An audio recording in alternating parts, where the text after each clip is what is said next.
B J پی تو جموں میں لڑی جو کہ ہندو میجورٹی ایریا ہے، اور وادی میں اس نے اپنے کینڈیڈیٹ ہی نہیں لڑائے۔ پہلے فاروق عبداللہ اور عمر عبداللہ کا بی جے پی سے جھگڑا ہوا، پھر پی ڈی پی سے حکومت بنی اور اس کے ساتھ جھگڑا ہوا۔ دونوں نے بی جے پی کو آزما کے دیکھ لیا ہے، دونوں اپنے ہاتھ جلا چکے ہیں، دونوں کا تجربہ اچھا نہیں رہا، دونوں ہی کو بی جے پی نے ایک طرح سے جھٹکا دیا۔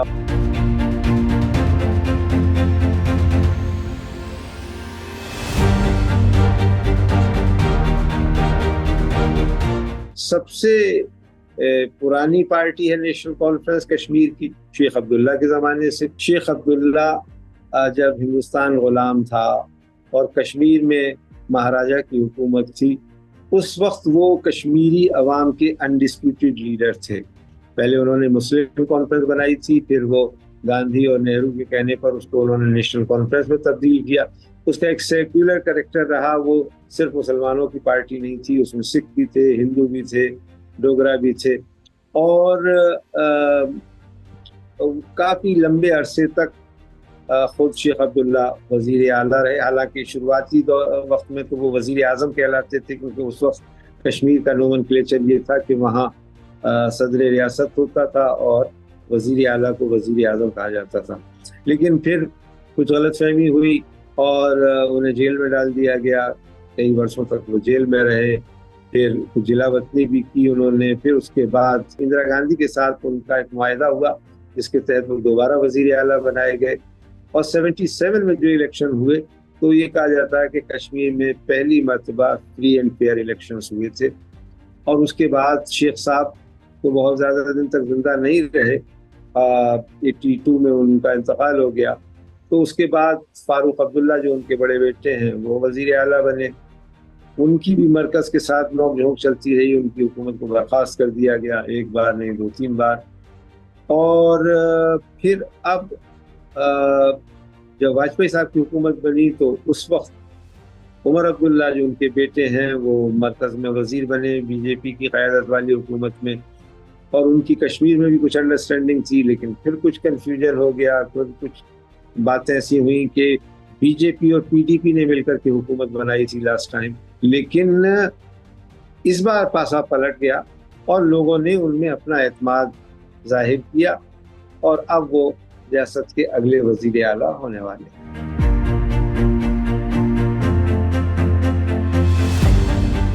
پہلے فاروق عبداللہ اور عمر عبداللہ کا بی جے پی سے جھگڑا ہوا، پھر پی ڈی پی سے حکومت بنی اور اس کے ساتھ جھگڑا ہوا۔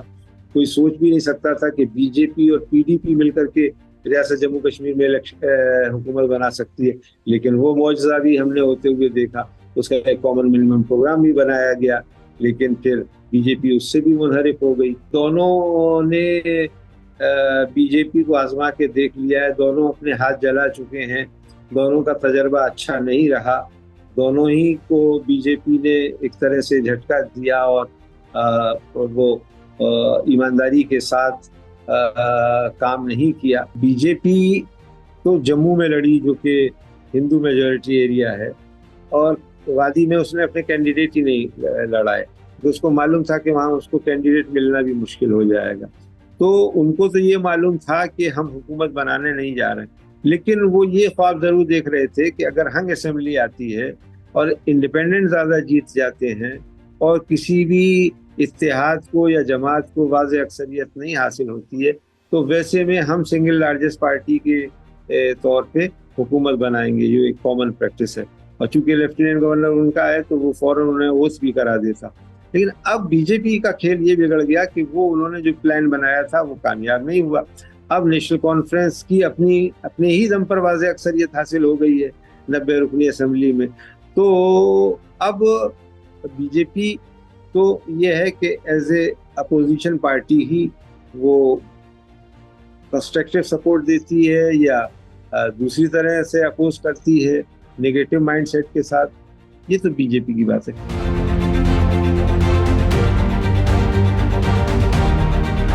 تو یہ کشمیر ایک بہت ہی سینسیٹیو اسٹیٹ ہے، بارڈر اسٹیٹ ہے، وہاں دہشت گردی ہے، ملیٹنسی ہے، ٹیررزم ہے، اور ان سب کے بیچ جو عوام ہے وہ उस दुधारी तलवार उसके ऊपर रहती है, या एक सैंडविच बन के रहती है। एक तरफ हिंदुस्तानी फौज और पुलिस और सिक्योरिटी फोर्सेस होती हैं, नीम फौजी दस्ते होते हैं, दूसरी तरफ मिलिटेंट्स का दबाव होता है, और उनमें उनको रहना पड़ता है। इधर गुज़िश्ता 10 वर्षों में और ख़ासकर पिछले 5 वर्षों में कश्मीरी अवाम को बड़े इम्तहान के दौर से गुजरना पड़ा। अनफॉर्चुनेटली, बदकिस्मती से हुआ ये कि जितनी भी ये डायनेस्टीज रहीं कश्मीर में, चाहे वो शेख अब्दुल्ला की हो, मुफ्ती सईद की हो, या और दूसरे लोगों की हो, उन सब ने रियासत को लूटा।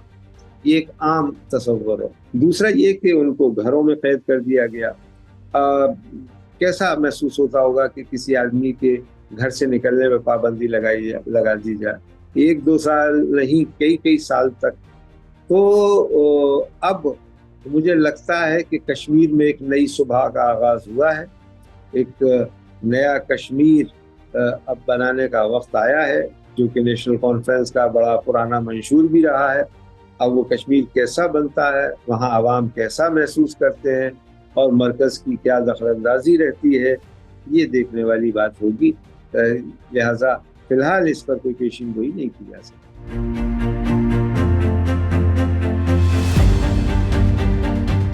कश्मीर में हालिया असेंबली इंतखाबात हुए हैं, उसमें जो नेशनल कॉन्फ्रेंस फारूक अब्दुल्ला, उमर अब्दुल्ला की पार्टी है, और कांग्रेस पार्टी, इस इत्तेहाद को वाज़ेह अक्सरियत हासिल हुई है। तकरीबन 50 सीटें इन दोनों जमातों को, जिनमें से 42 सीटें नेशनल कॉन्फ्रेंस और 6 सीटें कांग्रेस पार्टी को हासिल हुई हैं।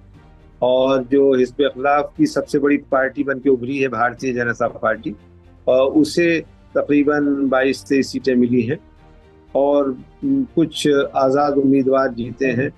रियासत में गुज़िश्ता 10 वर्षों के बाद जमहूरियत की बहाली हुई है।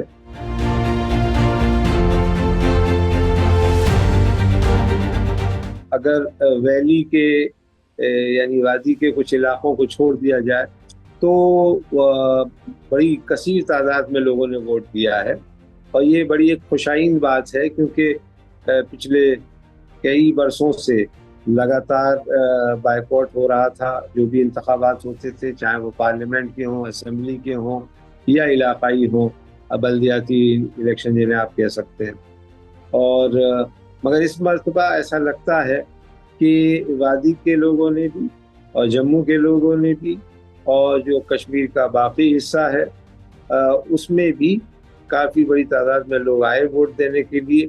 और शायद उनका मकसद यही रहा होगा कि एक मुस्तहकम पायदार हुकूमत जो अगले 5-6 बरस तक हुकूमत कर सके, उसे अक्सरियत दी जाए, बड़े पैमाने पर जिताया जाए। तो उसी तरह से ये इलेक्शन हुए हैं। इनमें कई सारी चीज़ें थी।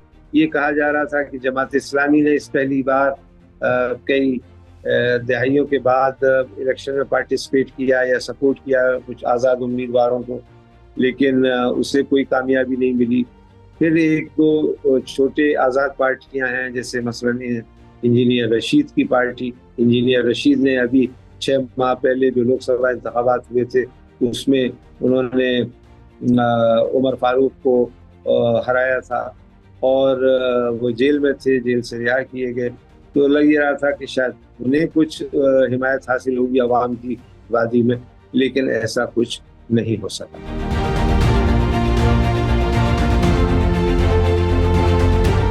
अब ये माजी की बात, पास्ट की बात हो गई है। अभी तो ये है कि जो बची कुची कश्मीर का है, उस जम्मू और कश्मीर, उसको एक मुकम्मल स्टेट का दर्जा हासिल हो जाए। वो बाकी जो सूबे हैं, रियासतें हैं, जैसे पंजाब है, हरियाणा है, राजस्थान है, उस तरह की एक रियासत बन जाए। अभी तो वो यूनियन टेरिटरी है, और इसीलिए लेफ्टिनेंट गवर्नर वहाँ बैठा हुआ है। जब वो बहाल होगी, और मुझे उम्मीद है कि वो बीजेपी के लिए करना भी अब मजबूरी होगी, क्योंकि उन्होंने भी इसका वायदा किया था, और वो लाना ही पड़ेगा। तो जब आप मुकम्मल स्टेट बना देंगे, तो स्टेट के भी अपने बहुत सारे अख्तियारात होते हैं। अभी सबसे बड़ा सवाल ये है, स्टेट हुड वापस हो, जम्मू कश्मीर रियासत वैसे ही हिंदुस्तान की जो और 25 रियासतें हैं, 29 रियासतें हैं, उनका इसी तरह का एक रियासत बने, उसे सारे इख्तियारात हों, वहाँ एक गवर्नर हो, ना कि लेफ्टिनेंट गवर्नर, और वो गवर्नर वजीर आला की बात माने, जो कि पार्लियामेंट्री प्रैक्टिसेस भी है। तो ये भी देखना होगा मरकजी हुकूमत को कि कश्मीर में अगर सूरत हाल बेहतर करनी है तो फिर उनको ये जो गवर्नर के जरिए से प्रॉक्सी या इनडायरेक्ट रूल करते हैं वो न करें। Thank you for watching the full video. आप में से बहुत से ऐसे लोग हैं जिन्होंने शायद हमारा यूट्यूब चैनल सब्सक्राइब नहीं किया। So if you want to support independent journalism and watch more meaningful content, please subscribe to our YouTube channel.